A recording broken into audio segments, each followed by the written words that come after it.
damit hallo und herzlich willkommen zum dritten und letzten Part meines Piano-Tutorials zu Fieber von Montez. Und wie schon in den anderen Parts erwähnt, gucken wir jetzt im dritten Part beide Hände an.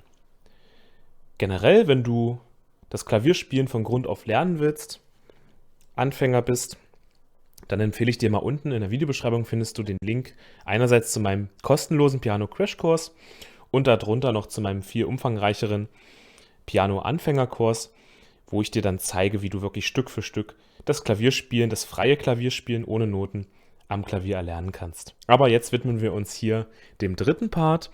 Ganz, ganz wichtig, mach das jetzt wirklich erst, wenn du sowohl die rechte Hand, also Part 1, als auch die linke Hand, Part 2, schön ausführlich geübt hast und das wirklich im Schlaf super spielen kannst. Auch hier den Rhythmus halten kannst auf der linken Hand, was ich in Part 2 gesagt habe. Ja, die Parts findest du nochmal hier oben, beziehungsweise dann auch in der Endcard. Und ja, also wirklich jetzt erst beide Hände zusammennehmen, wenn du sowohl die rechte als auch die linke Hand super spielen kannst. Das macht es umso einfacher, sonst wird es natürlich ein bisschen knifflig. So, und ich hatte ja gesagt, die linke Hand spielt eigentlich einfach nur diese 4 Akkorde in Abschnitt 1. In Abschnitt 1 schlagen wir diese nur einmal an und in den anderen Abschnitten, halten wir diesen Rhythmus. Und das gehen wir jetzt nochmal langsam durch. Also wir fangen mal mit dem ersten Abschnitt an. Das Ganze erstmal ohne Haltepedal. Das nehmen wir dann am Ende mit dazu. Da sage ich dir dann auch nochmal, wann du jetzt hier das Haltepedal sozusagen betätigst. Also wie du das benutzt am besten. So, wir fangen mal an.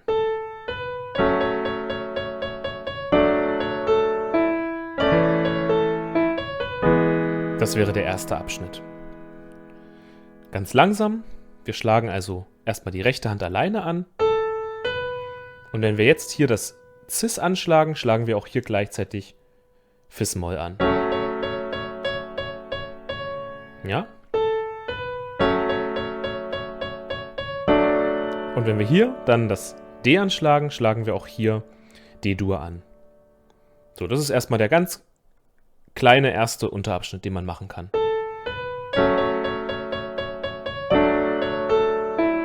Bis dahin. Dann weiter. Jetzt schlagen wir wieder zusammen linke und rechte Hand an, aber diesmal hier also das D zusammen mit A-Dur. Eben war es ja hier D-Dur.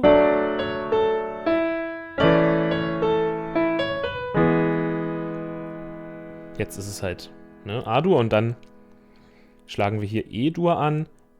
So eine kleine Verzögerung, nachdem wir hier das H geschlagen haben. Ich mach's nochmal. Das heißt, wir schlagen rechte Hand alleine hier das H an und danach hier das E. E-Dur.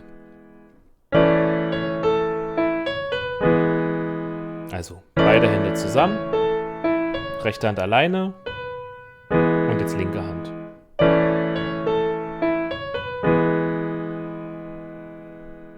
Okay, ne?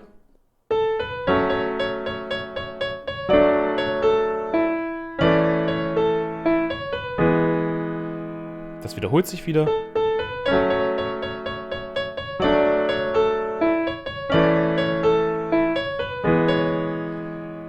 Genau gleich.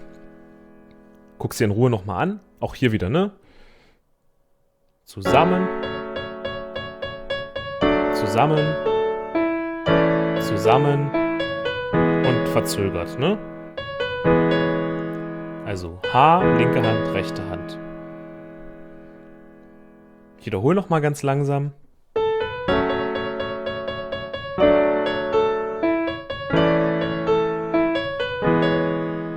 Dann geht's weiter.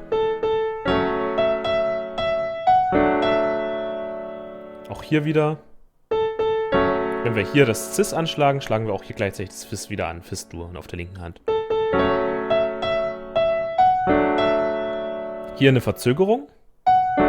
Ja. Hier oben das Fis und dann hier unten das D, also D-Dur. Hier wieder zusammen und wieder verzögert.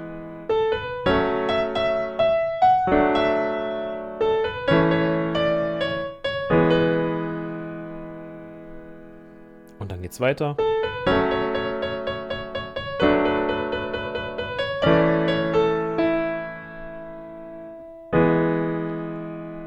Und schon haben wir den ersten Abschnitt. Also wieder zusammen, zusammen, also E und D, ne? Zusammen, D und hier A-Dur. Die rechte Hand macht nichts mehr. Erster Abschnitt bei der rechten Hand zu Ende. Die linke Hand spielt jetzt hier noch E-Dur danach.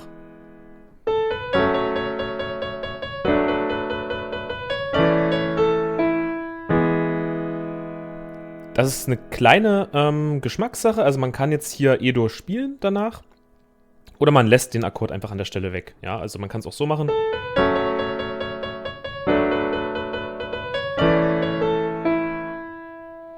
Und lässt es hier offen. Ja, das ist jetzt so ein bisschen wieder Geschmackssache. Wenn man es richtig machen will, dann spielt man eigentlich hier E-Dur nicht mehr. Ich habe es jetzt einfach mal gezeigt, weil wir es ja auch so geübt hatten, dass wir alle 4 Akkorde spielen, aber man kann jetzt hier E-Dur auch weglassen an der Stelle. So, und das ist der erste Abschnitt. Ab jetzt spielen wir halt natürlich jetzt diesen Rhythmus auf der linken Hand. Hier die Anmerkung, wenn dir das noch zu schwierig ist, also wenn du es noch nicht hinkriegst, dann spielst du jetzt einfach genauso einfach einmal den Ton immer weiter, ne? Im selben Rhythmus. Ja? Dass du, wenn du sagst, okay, irgendwie kommst du hier aus dem Rhythmus immer raus, wenn du die rechte Hand mit dazu nimmst, dann spielst du es halt wirklich, klingt ja auch schon schön, dann spielst du es trotzdem erstmal nur mit einmal anschlagen, die Akkorde. Kann man ja auch dann machen, ne?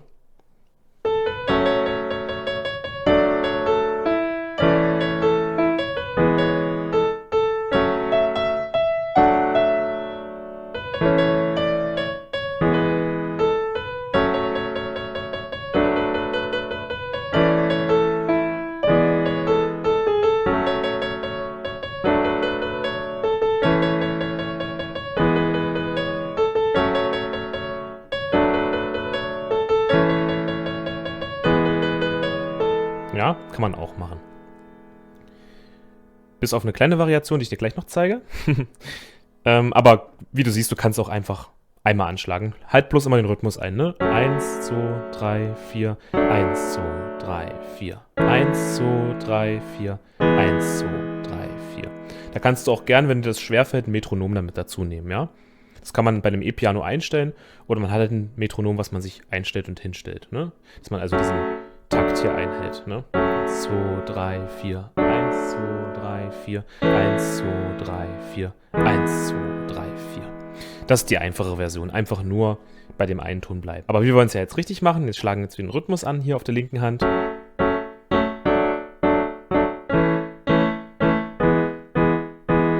Und beginnen jetzt also mit Abschnitt 2. Wir sind ja hier geendet und haben entweder hier nochmal jetzt E-Dur gespielt oder auch nicht. Und jetzt geht es ja hier wieder von vorne los, aber jetzt mit dem Rhythmus.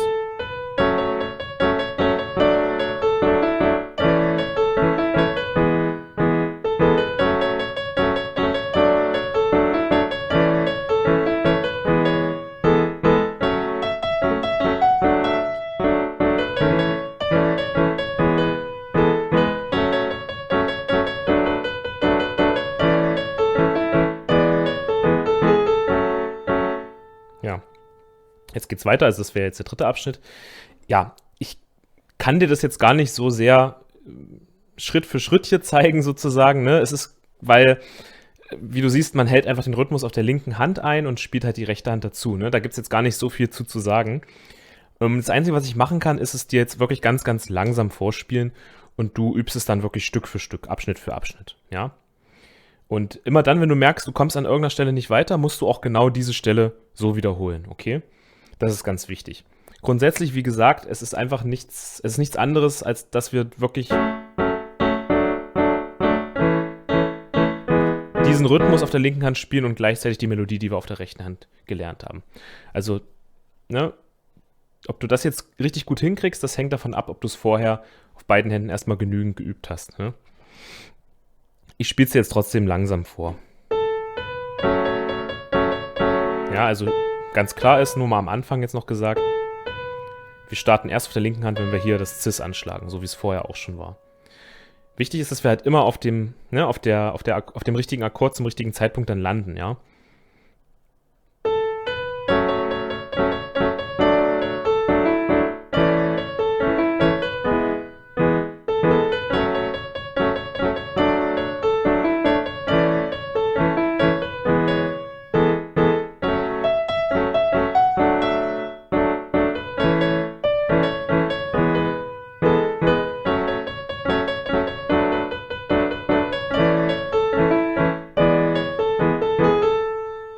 Ja, und jetzt geht's weiter. Also das war jetzt nochmal der zweite Abschnitt.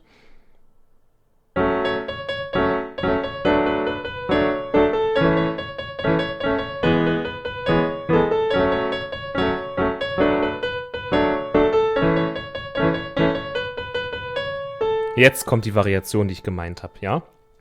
Und zwar, ich spiele es nochmal langsam vor.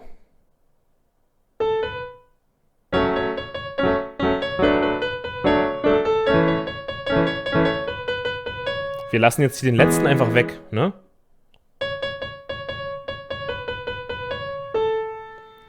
Das musst dir mal den Song anhören im Original, ja, wenn SDP singt, dann ist genau an dieser Stelle hier so eine kurze Pause sozusagen, eine Lücke. Und das erzeugen wir hier damit, diese kleine Lücke, und das klingt auch wirklich cool, als wäre so eine kleine Mini-Pause drin, indem wir also hier die linke Hand dann einfach weglassen. Das heißt, wir spielen ja die ganze Zeit diese 4 Akkorde, aber hier den lassen wir an der Stelle dann einfach weg. Ich spiele es nochmal vor.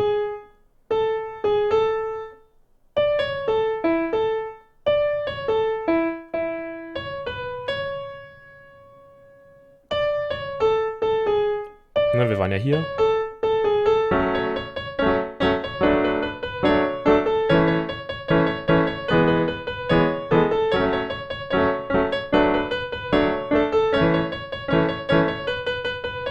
Und hier lassen wir es dann weg. Ne? Also wir wiederholen das. Ja. Erstmal einmal. Dann noch ein zweites Mal im dritten Abschnitt. Aber lassen jetzt halt hier den weg und starten wieder hier dann. Okay, ich zeige noch ein letztes Mal Abschnitt 3, linke und rechte Hand zusammen.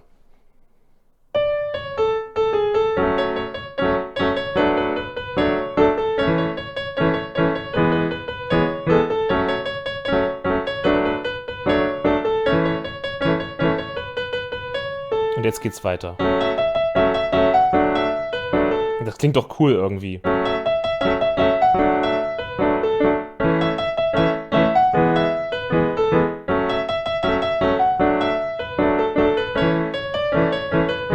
Genau, das in Ruhe wieder angucken. Das war der dritte Abschnitt. Genau, und jetzt kommen wir noch zum vierten Abschnitt.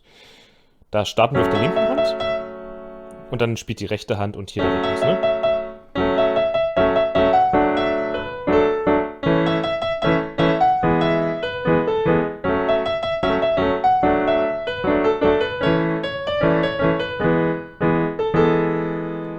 Und hier bei dem letzten gehen wir hier auch wieder mit und gehen dann über in, ja, wieder Abschnitt 2, also geht es wieder von vorne los, ne? Also, ja. Und dann hier wieder.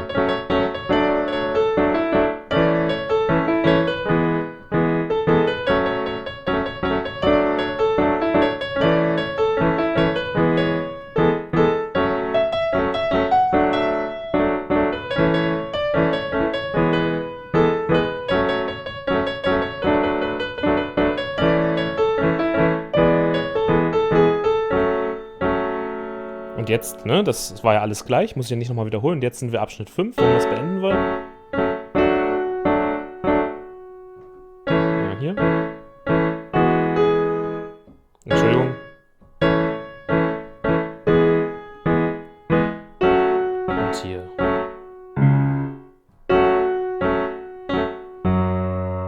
Kann man auch hier nochmal am Ende hier runtergehen, ne, aufs das hatte ich in dem Video davor nicht gezeigt. Also genauso weiter, ne? Also wir spielen hier den Rhythmus und dann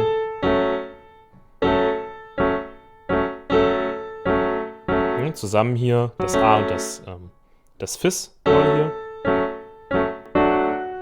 Cis und hier D-Dur. Hier gehen wir hoch. Ne, schlagen also hier Cis und A-Dur an. Und dann hier runter. Ne, E-Dur und hier das Gis. Und enden dann hier auf dem Fis. Mit Fis-Moll auf der linken Hand und mit einzelnen Fis hier.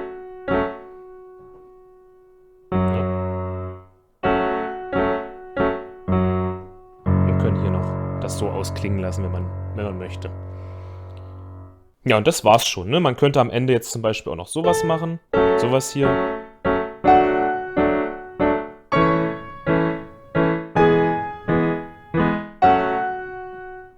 Also man könnte das hier zum Beispiel am Ende so, finde ich, klingt auch ganz cool, in der Oktave spielen. Ne? Ja, also dieses Fis und dass man das einfach oktaviert, ne? Dass man das einfach hier oben nochmal spielt.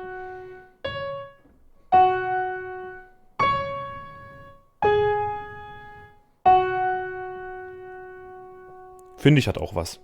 Kann man machen. Genau. So. Und das ist es im Prinzip schon. Ne? Das ist also Fieber von Montez. Ich spiele es dir jetzt nochmal mit Haltepedal ganz, ganz langsam vor. Und je nachdem, was dir gefällt, kannst du halt wirklich einfach nur einzeln hier anschlagen die ganze Zeit oder du wechselst dann in diesen Rhythmus. Fang vielleicht erstmal damit an, das nur einzeln anzuschlagen die ganze Zeit. Und wenn das soweit klappt, dann probierst du den Rhythmus mal. Wenn man das genug übt, dann kriegt man das auf jeden Fall auch hin. So. Und Haltepedal, wenn ich es jetzt dazu nehme, ich spiele es gleich vor mit Haltepedal, aber ganz wichtig, das wechseln wir einfach immer, wenn wir hier den Akkord wechseln. Bei jedem Akkordwechsel würde ich kurz vom Haltepedal runter und wieder drauf gehen. Damit es nicht zu verschwommen ist, aber auch nicht zu abgehackt. Ich spiele es dir jetzt mal langsam vor, mit einer ganz, ganz kleinen Variation, die ich dann auch sage. So. Übrigens, sorry, aber wir können auch hier unten anfangen, ne? Geht auch. Das wäre vielleicht auch noch was. Man kann auch eine Oktave tiefer starten. Ist mir gerade eingefallen, ja?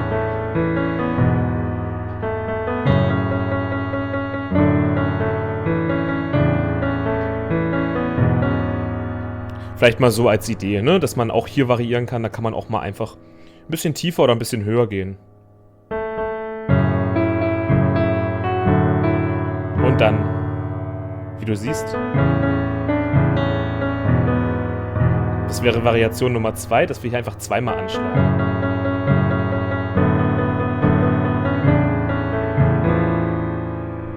Ja? So. So, ne? Dass wir also hier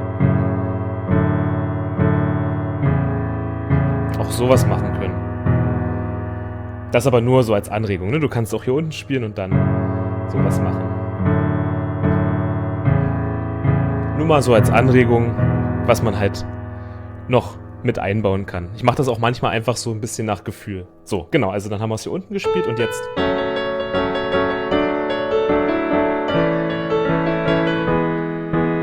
Ich mach's vielleicht mal langsamer, ja?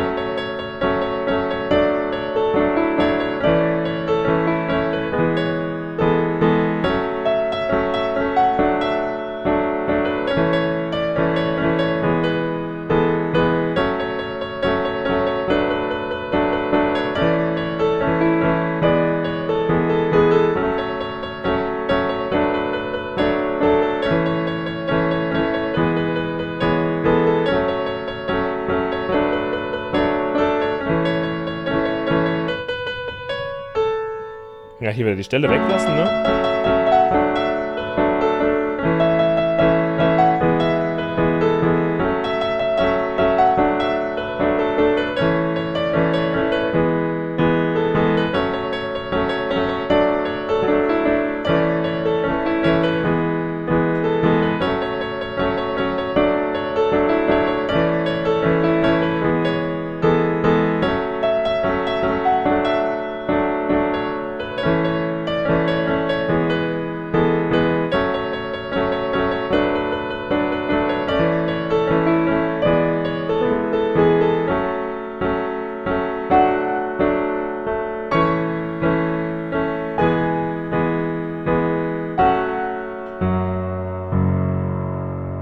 So zum Beispiel. Gut. Also, du kannst es gerne auch nochmal langsamer abspielen, wie du möchtest. Gerne auch zurückgehen und in Ruhe wiederholen. Ich denke, du wirst eine Weile brauchen, ehe du das so mit beiden Händen spielen kannst, vor allem wenn du noch Anfänger bist. Aber es ist wirklich absolut gar kein Problem, das so zu spielen. Das Schöne ist, dass wir ja wirklich auf der linken Hand nur 4 Akkorde haben und die wiederholen sich einfach immer und immer wieder im selben Rhythmus. Ne, deswegen finde ich das noch ziemlich einfach, wohingegen du andere Songs und Stücke hast, wo du hier noch mehr Akkorde hast auf der linken Hand und die öfter wechselst und auch andere Rhythmen noch hast und so. Also ganz andere Rhythmen als das. Nicht verzweifeln, schön üben einfach, ganz in Ruhe. Hier beide Hände Schritt für Schritt, geh einfach die einzelnen Abschnitte durch, die ich dir gezeigt habe und übst einfach Stück für Stück und du wirst sehen, mit jedem Mal, wo du das übst und wiederholst, wirst du immer besser werden, dann ist das irgendwann überhaupt gar kein Problem mehr.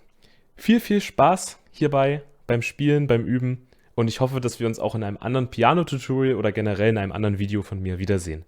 Bis dahin und dir noch eine wunderschöne Woche.